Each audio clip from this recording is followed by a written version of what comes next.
Silahkan duduk kembali Bapak Ibu Saudara. Shalom Aleichem. Bapak Yahweh memberkati saudara sekalian. Malam hari ini saya akan menyampaikan satu materi berkenaan dengan adanya sebuah pertanyaan yang diajukan kepada saya. Ada orang bertanya begini, saudara, bagaimana saya yang sudah menjadi orang percaya puluhan tahun, bahkan saya adalah orang yang setia beribadah, tetapi saya mengalami begitu banyak kendala, khususnya di bidang finansial. Saya berdoa, saya sudah berdoa. Saya bahkan tergolong orang yang setia beribadah. Bukan cuma setia beribadah, tetapi juga saya sudah masuk di dalam pelayanan. Firman Tuhan memberitahu di dalam kitab Matius pasal 6 ayat 33. Di sana dikatakan, carilah dahulu kerajaan Elohim dan kebenarannya, maka semuanya itu akan diberikan kepadamu. Semuanya itu adalah segala kebutuhan hidup kita. Tetapi kenapa suatu fakta menunjukkan bahwa saya ternyata mengalami begitu banyak kendala di bidang finansial? Menurut Pak Lukas, apa yang terjadi kesalahan di dalam hidup saya? Nah, pertanyaan itulah yang menggelitik untuk saya bahas. Tentu saja saya sudah meminta klarifikasi kepadanya.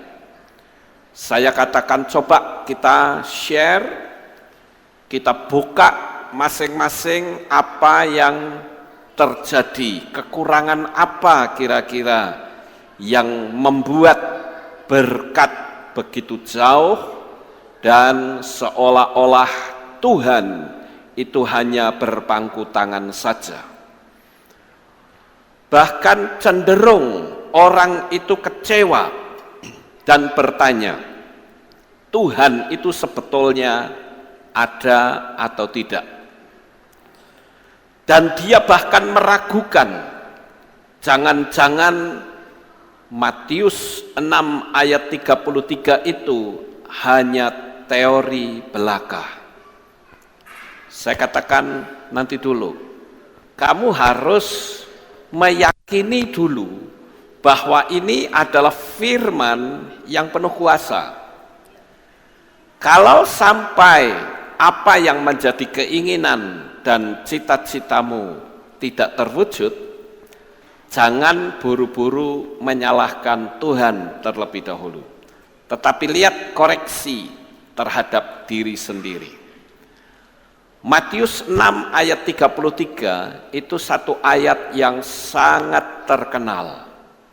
Tetapi saudara, untuk menerapkan ayat ini itu tidak semudah yang kita bayangkan, tetapi juga tidak sesukar yang kita pikirkan. Jadi, bagaimanakah merealisasikan di dalam kitab Matius pasal 6 ayat 33? Saya memberikan judul materi pada malam hari ini adalah The Power of Giving, atau kekuatan memberi. Matius 6 ayat 33, di sana dikatakan, carilah dahulu kerajaan Elohim dan kebenarannya, maka semuanya itu akan ditambahkan kepadamu. Nah, Bapak Ibu Saudaraku yang terkasih, mari kita akan bahas bersama-sama bagaimanakah ayat ini bisa berlaku di dalam kehidupan kita. Terjadi mujizat khususnya di bidang finansial. Sekalipun kita tahu bahwa kita bukan tertuju satu-satunya materi, tetapi kalau kita mau jujur, kita masih hidup di dalam dunia ini dan kita juga masih membutuhkan materi.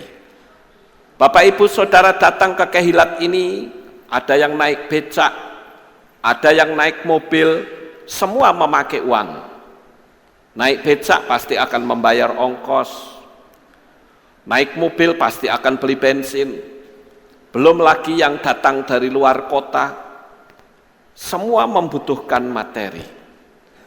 Tetapi saudara, apa jadinya kalau ternyata kesetiaan kita itu tidak membuahkan hasil? Pasti orang akan kecewa dan berkata, jangan-jangan ini hanyalah teori belaka. Tetapi saudara-saudara, saya memberitahu bahwa Tuhan itu bekerja sesuai sistemik atau aturan yang ada. Mari kita akan sama-sama melihat.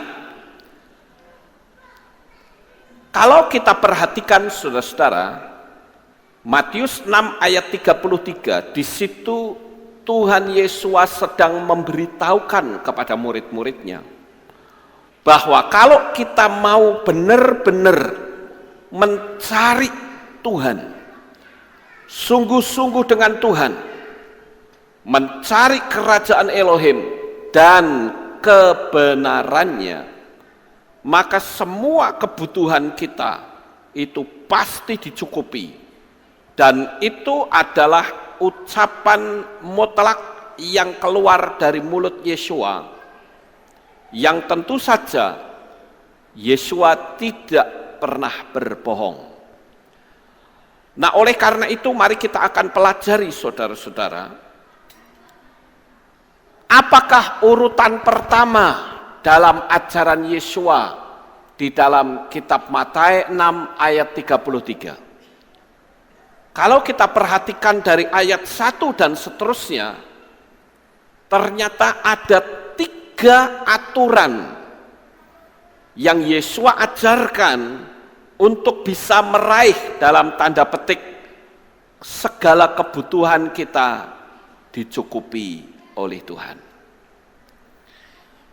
Saat itu saya bertanya kepada orang yang menanyakan hal ini. Saya tanya, apa yang sudah kamu lakukan? Dia katakan, saya sudah berdoa.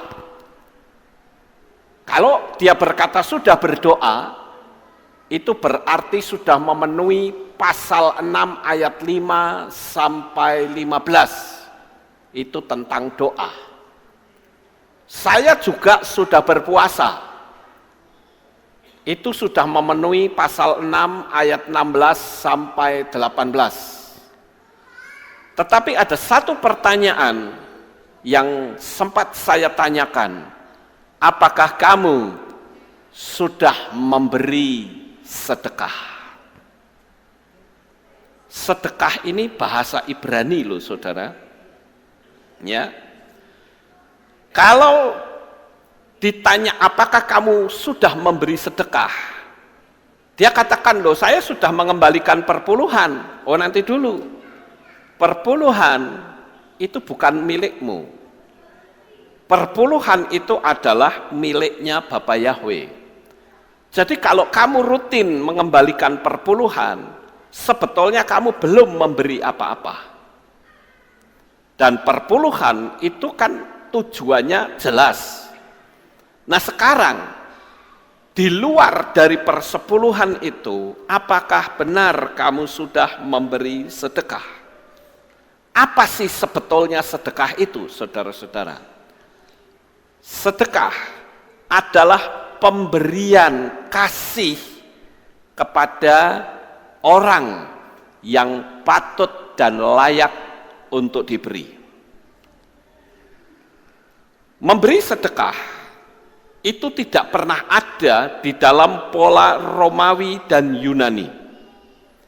Karena Romawi dan Yunani itu tidak mengenal hal itu, saudara. Jikalau mereka memberi, berarti harus ada timbal balik. Misalnya saja masalah politik. Kalau seseorang itu memberi sesuatu, pasti dalam tanda petik harus ada imbalan. Tidak ada memberi dengan gratis, tidak ada. Harus ada imbalan. Itulah konsep Romawi dan Yunani. Tetapi berbeda, saudara-saudara, konsep Ibrani.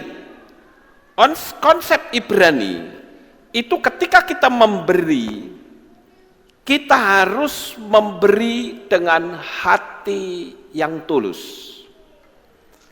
Saya ingin mengajak Bapak Ibu Saudara untuk mempraktekkan kedahsyatan firman ini di dalam kehidupan saudara.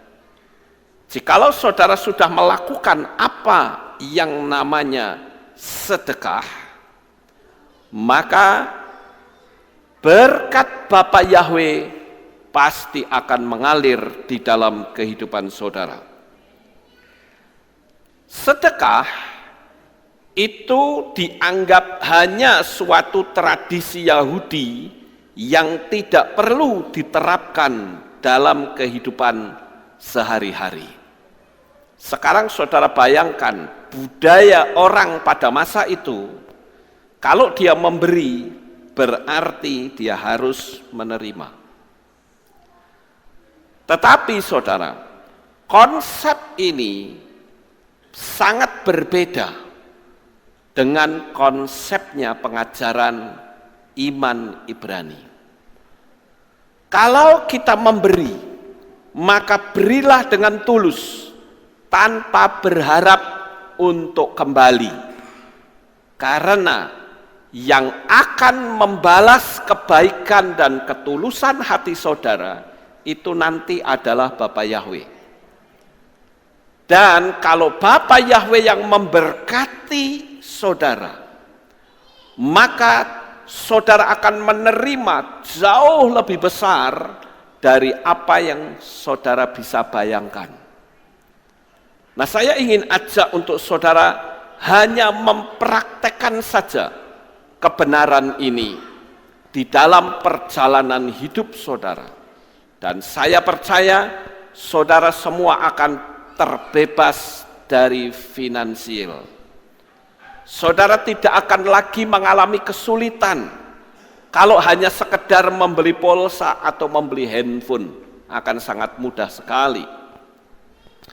Nah, oleh karena itu saudara-saudara, pola sedekah ini, polanya Ibrani itu sangat terbalik dengan pola dunia. Kalau pola dunia, maka kalau saudara mau mendapatkan banyak, maka saudara jangan mengeluarkan. Tetapi konsepnya Tuhan adalah kalau saudara mengeluarkan, maka saudara akan mendapatkan banyak. Ini konsep yang sangat terbalik dengan konsep dunia, saudara-saudara. Sedekah itu ternyata menciptakan aura kemakmuran dan menarik energi kekayaan. Karena dengan memberi dengan hati yang ikhlas, secara alam roh, saudara sudah didudukkan dan ditempatkan sebagai orang kaya. Sekali lagi, saudara perhatikan kata-kata saya. Selama ini orang berpikir saya akan memberi kalau saya punya uang. Kalau saya tidak punya uang, bagaimana mungkin saya bisa memberi? Sehingga karena konsep ini ada di dalam pikiran kita, maka saat kita tidak punya uang, kita tidak akan pernah bisa memberi. Tetapi konsepnya Bapa Yahweh itu sangat terbalik, saudara. Justru karena kita tidak punya uang dan kita memberi, maka secara alam supranatural, saudara itu ada pada posisi orang kaya. Karena orang kaya, dia bisa memberi. Pertanyaan saya, saudara bisa menangkap atau tidak ini? Karena kalau saudara punya duit banyak, saudara bisa memberi atau tidak? Pasti bisa.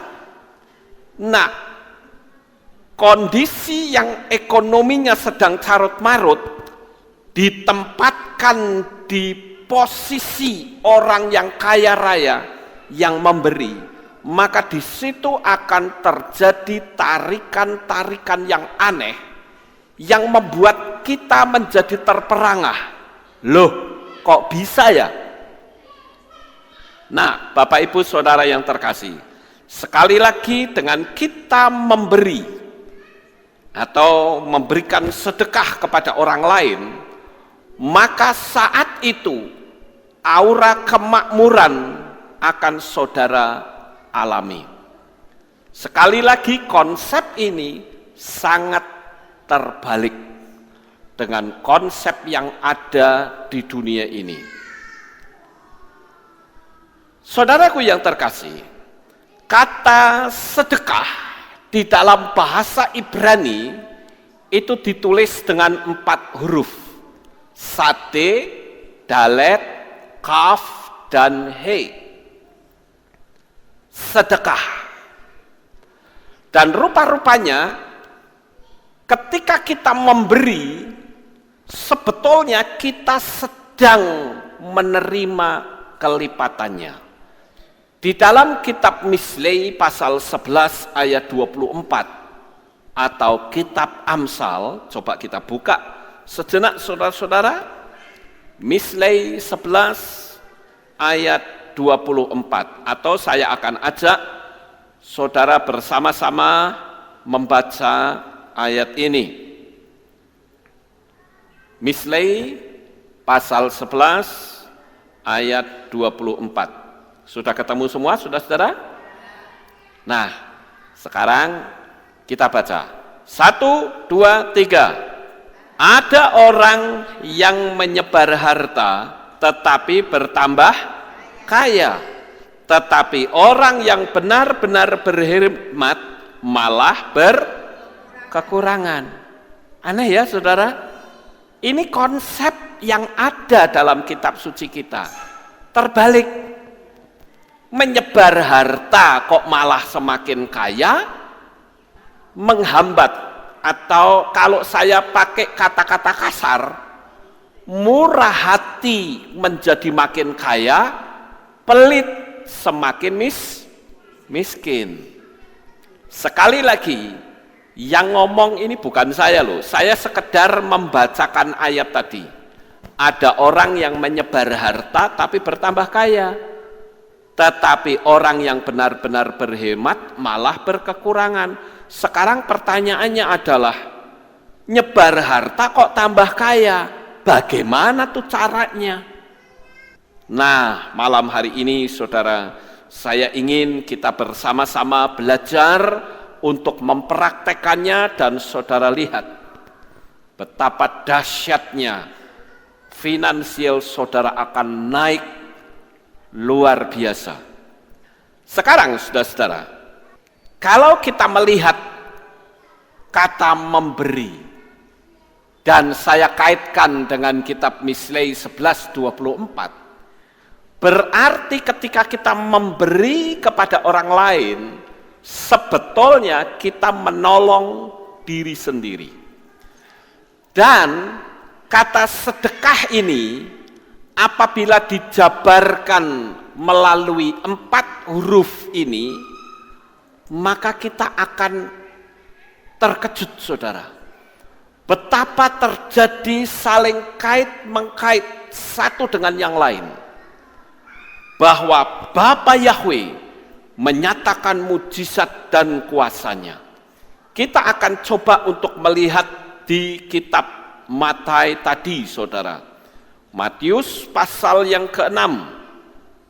Mari kita akan buka mulai ayat 1 sampai ayat yang ke-4. Saya akan bacakan untuk saudara. Saya tidak akan membahas masalah puasa. Saya juga tidak akan membahas masalah doa. Karena biasanya ketika saya bertanya kepada seseorang, saya katakan, kamu sudah berdoa atau belum? Oh sudah, bahkan saya sudah berdoa dan berpuasa. Tapi kok tidak ada hasil? Berarti kan ada, dalam tanda petik, something wrong. Ada sesuatu yang tidak beres, yang harus dibenahi. Mari kita akan baca, saya akan ajak saudara membaca bersama-sama dengan saya, perlahan-lahan sambil saudara masukkan di dalam hati. Siap? Oke, mari kita buka. 1, 2, 3. Perhatikanlah sedekahmu, supaya jangan melakukannya di hadapan manusia, sehingga dilihat oleh mereka. Dan jika tidak, kamu tidak memperoleh pahala di hadapan Bapakmu yang di Samayim. Oleh karena itu, ketika engkau memberi sedekah, janganlah engkau mencanangkannya di hadapanmu, sebagaimana yang orang-orang munafik lakukan di dalam sinagoga-sinagoga dan di jalan-jalan agar mereka dimuliakan oleh manusia. Sesungguhnya aku berkata kepadamu, mereka telah menerima pahalanya. Namun engkau, selagi memberi sedekah, jangan biarkan tangan kirimu mengetahui apa yang tangan kananmu lakukan. Sehingga sedekahmu itu ada dalam ketersembunyian, dan Bapamu yang melihat dalam ketersembunyian, Dia sendiri akan membalas kepadamu dalam keterbukaan. Nah, di sini saudara, biasanya kalau ada seseorang yang sedang mengalami kesulitan, kesulitan uang, ketika dia membutuhkan uang, dia tidak berpikir terhadap Tuhan, tetapi yang dia pikir pertama adalah, di mana saya dapat cari utangan. Nah, pada saat dia berpikir seperti itu, maka seluruh pintu-pintu berkat itu terkunci rapat. Itu yang terjadi di alam supranatural. Tetapi ketika kita mengalami kesulitan dan kita berani mengambil satu langkah iman, maka yang terjadi adalah justru mujizat Tuhan yang terjadi. Artinya, ketika kita memberi sedekah, itu pun ada aturan, saudara. Aturannya adalah memberi bukan pamer. Memberi yang pamer itu bagaimana? Begini, saudara tahu nggak? Saya tuh nggak punya duit loh, tapi karena saya cinta Tuhan, sehingga saya memberi persembahan kepada si A, si B, si C. Itu namanya pamer, saudara. Dan saat saudara bercerita seperti itu, pintu rezeki itu pun semua sudah terkunci. Kenapa? Karena upahnya sudah didapat. Oh, hebat ya kamu ya. Selesai. Gak dapat apa-apa lagi, saudara. Nah, ini yang perlu saya jelaskan kepada saudara, agar saudara nanti memperoleh mujizat dengan cara yang Bapak Yahweh berikan, dengan pola yang aneh, saudara. Saudara akan bingung nanti, kenapa ya kok tiba-tiba ada begini, ada begitu. Begini dan begitunya itu adalah berkat yang mengalir secara tiba-tiba dengan cara yang aneh. Itu sebabnya Hal yang pertama, ketika saudara berani mengambil langkah untuk menarik energi kekayaan dengan saudara bersedekah.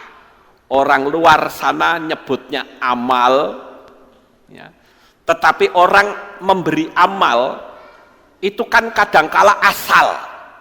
Yang penting saya beramal, saya akan disebut orang baik, kan cuman begitu. Tapi kali ini kita tidak seperti itu, saudara. Ketika saudara memberi sesuatu kepada orang lain, saudara rasakan bagaimana orang itu bisa tersenyum dengan kita. Bagaimana kita bisa memberi dengan hati, bukan asal, tapi memberi dengan hati yang penuh kasih. Sekalipun mungkin pemberiannya tidak banyak, karena memang saudara sedang ancur-ancuran ekonominya. Tetapi justru dengan kita memberi itu, dengan hati yang sangat tulus, saudara nanti akan menonton mujizat yang luar biasa. Karena konsep ini tidak pernah ada di dalam dunia, saudara-saudara. Ya, sekali lagi Tuhan itu bekerja secara sistemik. Sekarang saya akan coba untuk membahas 4 huruf ini. Kenapa sedekah itu bisa mendatangkan mujizat?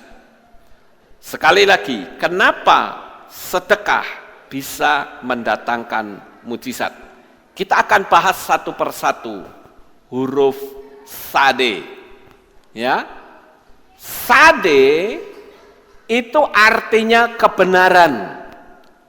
Yakub itu disebut sebagai orang benar.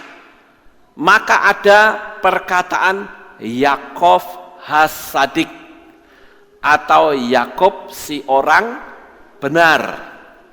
Nah, saudara perhatikan, sade itu artinya kebenaran.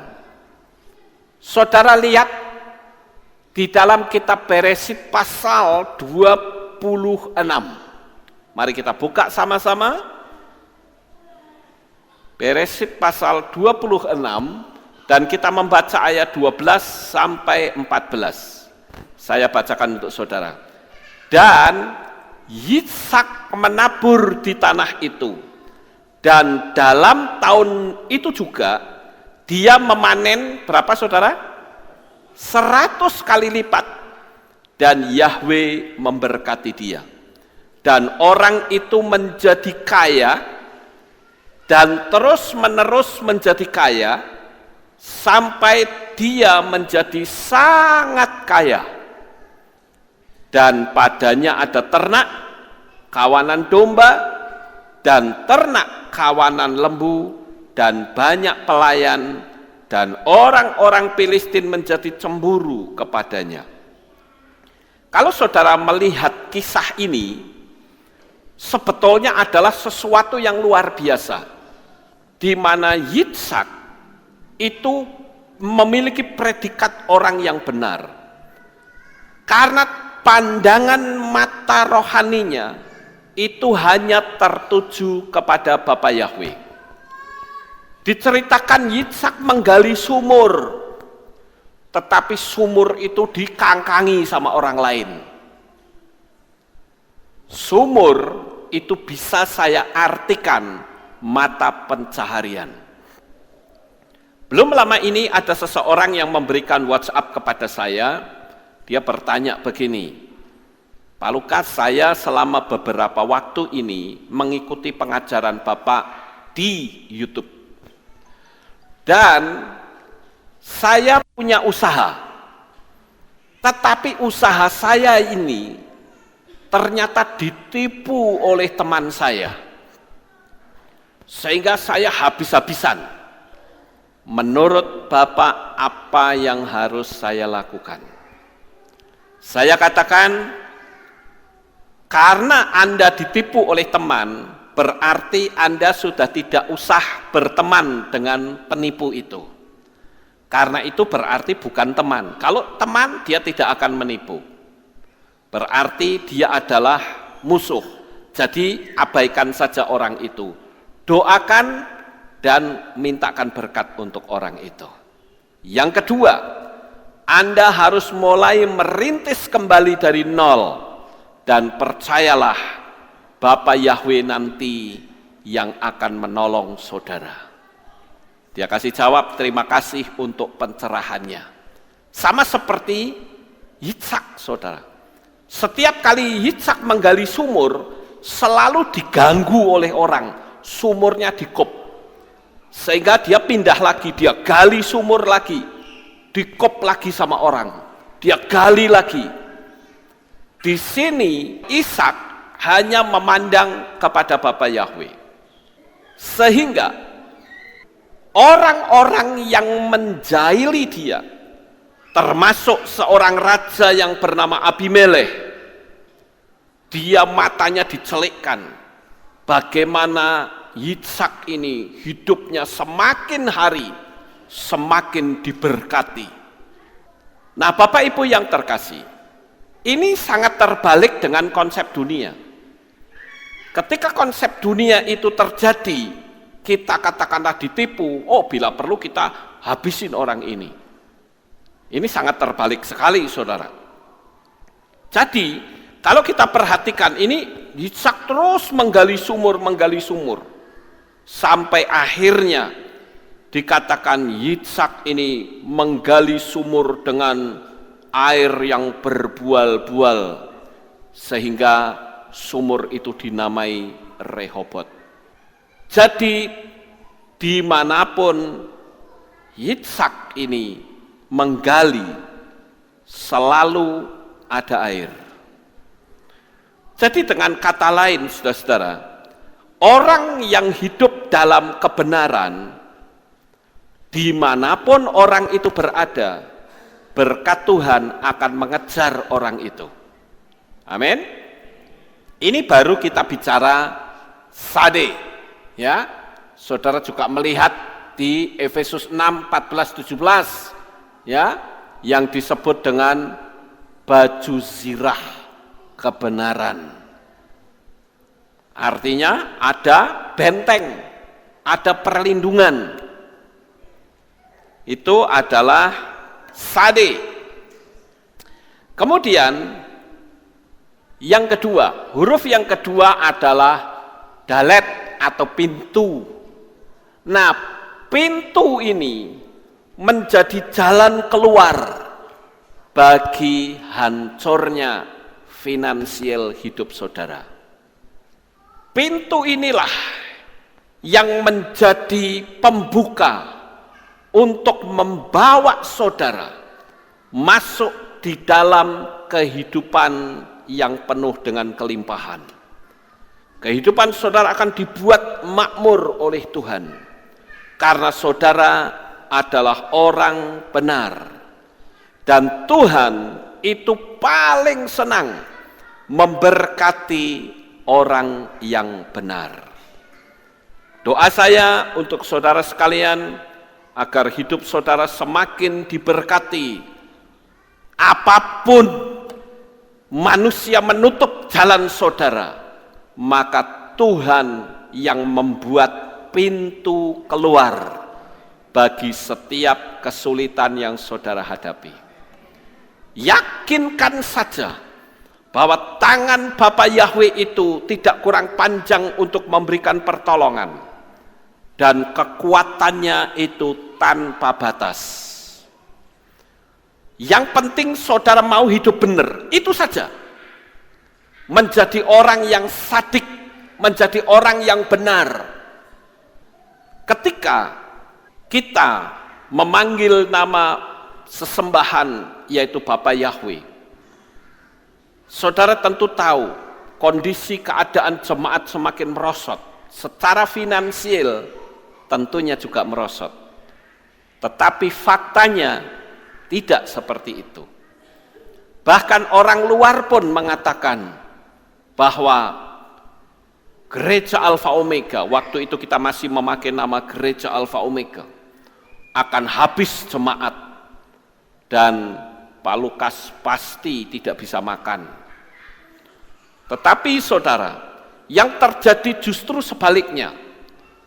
Karena semua pelayanan saya, yang tadinya saya mendapat pelayanan di gereja A, gereja B, gereja C, semua tertutup karena saya memanggil nama Bapa. Tetapi justru Tuhan membuka keluar. Yang tadinya pelayanannya hanya sampai di Pulau Jawa saja, akhirnya keluar pulau, akhirnya keluar negeri. Nah, itu bukti bahwa kalau Tuhan yang bertindak atau Tuhan yang membuka, tidak ada satu kekuatan tangan manusia sebesar apapun yang bisa menutupnya. Begitu juga sebaliknya, kalau Tuhan yang menutup, tidak ada satu kekuatan manusia yang bisa membukanya. Percayalah, dengan saudara memberi sedekah, maka aura kekayaan akan menyelimuti hidup saudara. Tetapi sekali lagi, saat saudara memberi sedekah, berikanlah dengan hati, bukan asal saudara memberi. Ada pintu yang terbuka, pintu untuk meraih banyak-banyak mujizat yang tidak pernah saudara bayangkan sebelumnya. Yang berikutnya, kaf. Kaf ini artinya adalah holiness. Kaf, kados, kudus, itu holiness, kekudusan. Ya. Nah, kekudusan ini ternyata menjadi suatu kunci untuk membuka pintu-pintu yang tertutup, saudara. Kalau saya perhatikan filosofi dari setiap huruf-huruf Ibrani, itu sangat luar biasa sekali. Karena semua huruf-huruf itu memiliki power dan memiliki arti untuk kita bisa meraih apa yang menjadi keinginan kita. Jadi sekali lagi, kaf itu berbicara kekudusan atau holiness. Sekarang yang berikutnya adalah he. He itu artinya lihatlah atau behold. Mungkin kita masih ingat huruf Yod he waw he, ya. Ini satu huruf yang kalau diterjemahkan behold the nail, behold the hand. Ya, lihatlah tangan dan lihatlah paku. Itu bicara tentang kematian Yesua. Nah, kata he itu artinya lihatlah. Saya mencoba untuk mempelajari kata he ini, ya. He ini berbicara tentang Tuhan. Hayah itu bentuk pas, bentuk masa lalu. Hoveh itu bentuk masa kini. Yiyah itu bentuk yang akan, ya, menurut grammar tata bahasa Ibrani. Jadi he di sini adalah kita nanti hanya akan melihat kuasa Tuhan yang bekerja di dalam hidup saudara, karena Tuhan itu tetap sama dahulu, sekarang, dan sampai selama-lamanya. Makanya saya katakan, untuk kita bisa memberi sedekah, diberikan keberanian, karena ini konsep yang sangat terbalik dengan konsep dunia. Konsep dunia, ketika kita dalam kekurangan, kita akan berkata, lah untuk makan sehari-hari saja susah, lah kok boro-boro saya memberi orang lain. Tetapi saudara, konsep kitab suci tidak begitu. Saudara masih ingat ketika Elia berada di tepi sungai Kerit. Begitu sungai Kerit itu sudah kering, Bapak Yahweh berkata apa? Pergilah kamu ke Sarfat dan kamu akan menjumpai seorang janda. Cuman hanya itu. Tidak disebut, oh janda kaya raya. Tidak. Tapi nanti kamu akan dipelihara oleh seorang janda. Kok aneh? Ya kalau jandanya kaya sih no problem. Lah ini dia ketemu dengan seorang janda yang sedang mencari kayu bakar, yang hanya ada minyak sedikit dalam buli-buli dan segenggam tepung. Ketika ketemu, Elia berkata kepada janda itu, "Kamu lagi ngapain?" "Oh, saya sedang mencari kayu bakar. Saya akan menikmati makanan yang terakhir." Perhatikan, makanan yang terakhir. Berarti dia sudah nggak punya makanan lagi, bukan? Tapi pada saat itu Elia berkata, "Berikanlah makanan itu kepadaku, nanti kamu akan hidup dari lebihnya." Dipikir secara logika tidak masuk akal, saudara. Bisa saja janda itu berkata, enak amat, orang saya saja untuk yang terakhir kali kok saya harus mengasihi kamu. Bagaimana saya bisa hidup? Bagaimana saya bisa hidup? Itu konsep dunia, saudara. Tetapi konsepnya Bapa Yahweh tidak begitu. Beri dulu, kamu akan mendapat. Terbalik, bukan? Dan kitab suci memberitahukan janda itu membuat makanan, diberikannya kepada Elia.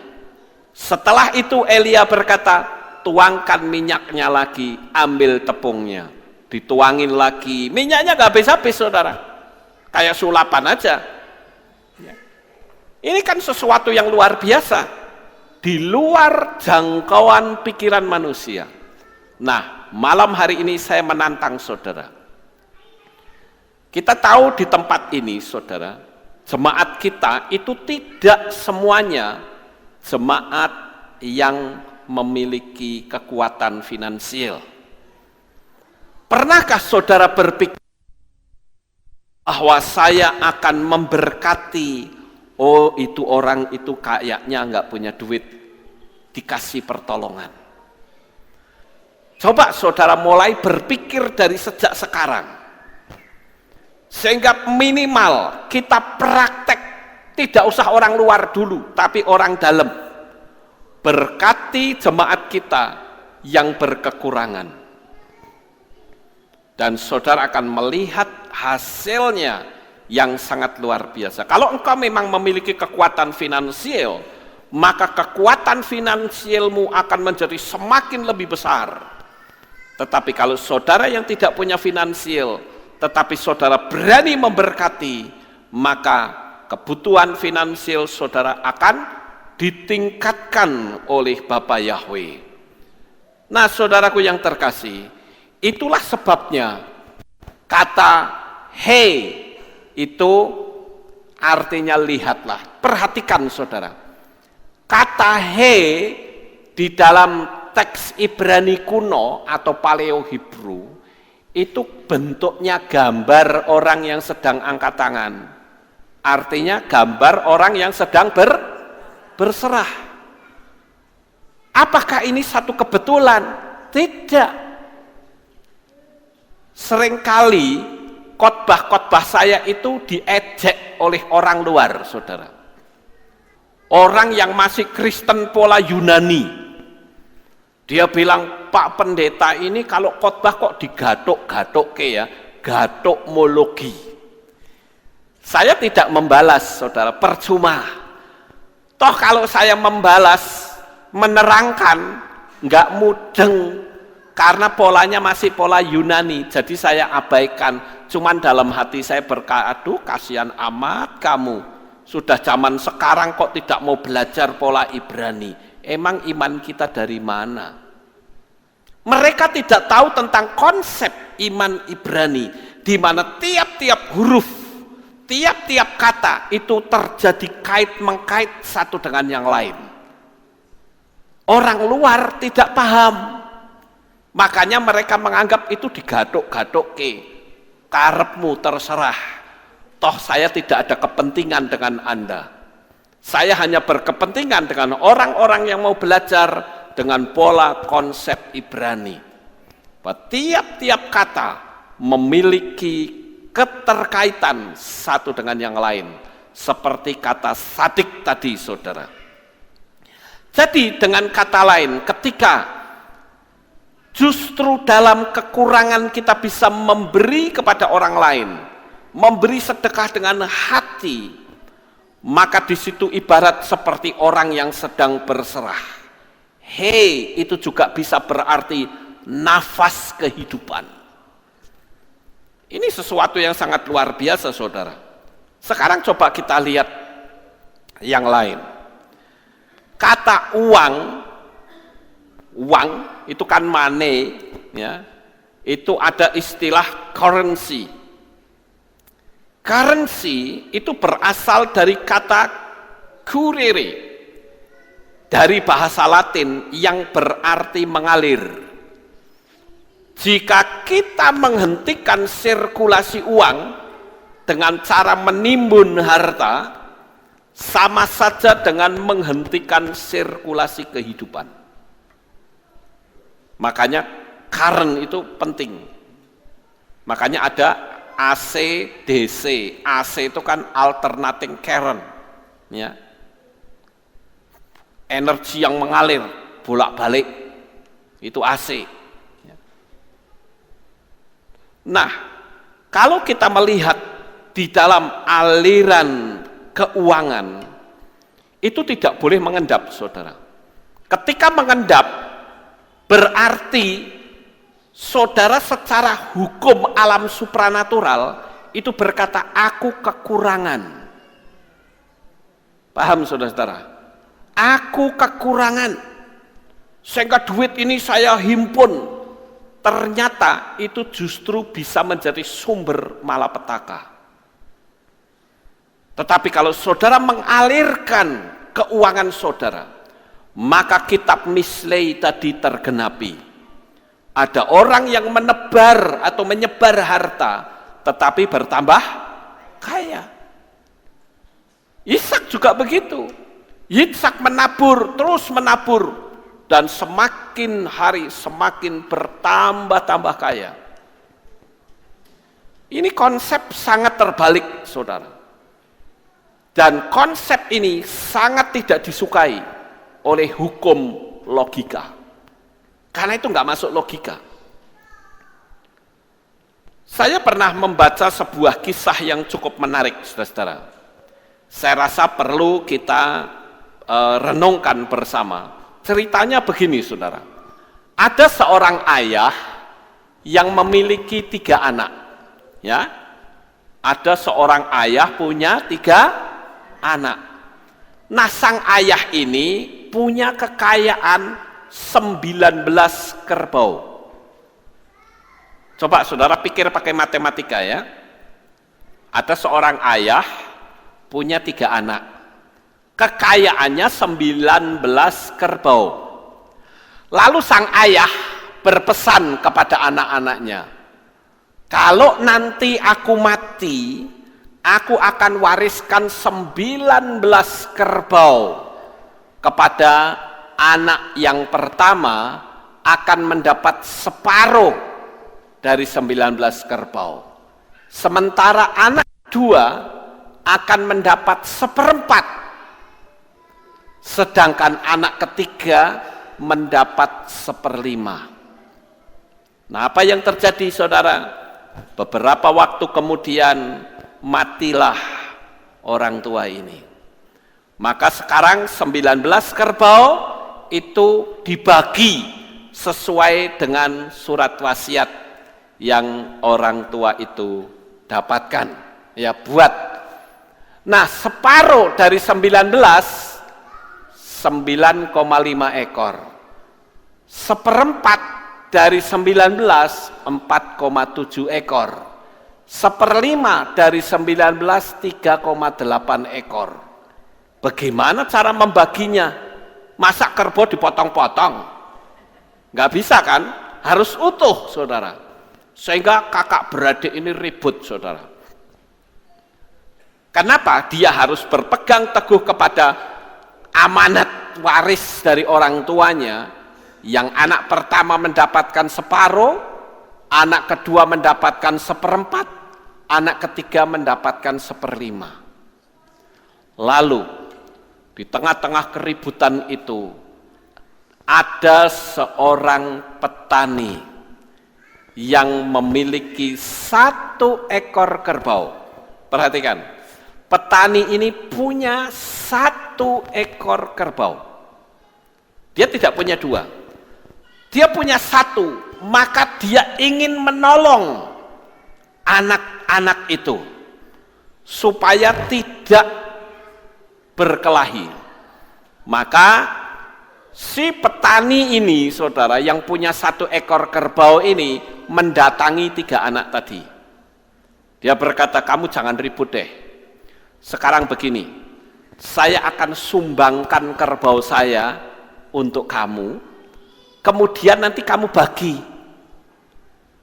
Wah, 3 anak ini setuju, saudara, mendapat sumbangan dari petani yang punya satu-satunya kerbau. Sekarang jumlah kerbaunya ada berapa? 20. Nah, sekarang anak pertama mendapat separuh dari 20, jadi dapat berapa? 10 ekor. Utuh kan? Anak kedua mendapat 1/4 dari 20, berarti dapat 5 ekor. Anak ketiga mendapat 1/5 dari 20, jadi dapat 4 ekor. Jumlahnya berapa? 19. Padahal kerbaunya ada 20.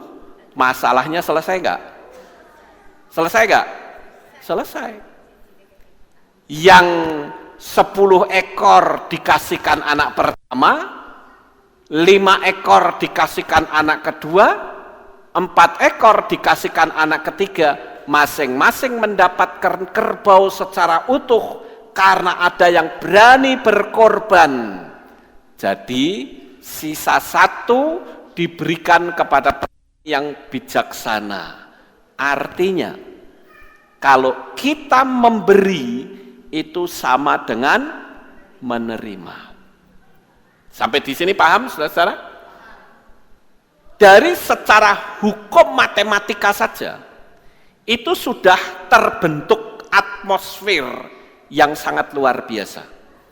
Bahwa dengan kita memberi, itu sama dengan kita menerima. Oleh karena itu, Bapak Ibu Saudara, kita dibutuhkan keberanian untuk memberi. Ya. Nah, di sini sekali lagi banyak jemaat yang hidupnya berkekurangan. Coba berkatilah mereka dari kelebihan saudara. Kalau saudara makan, biasanya saudara berdoa ya.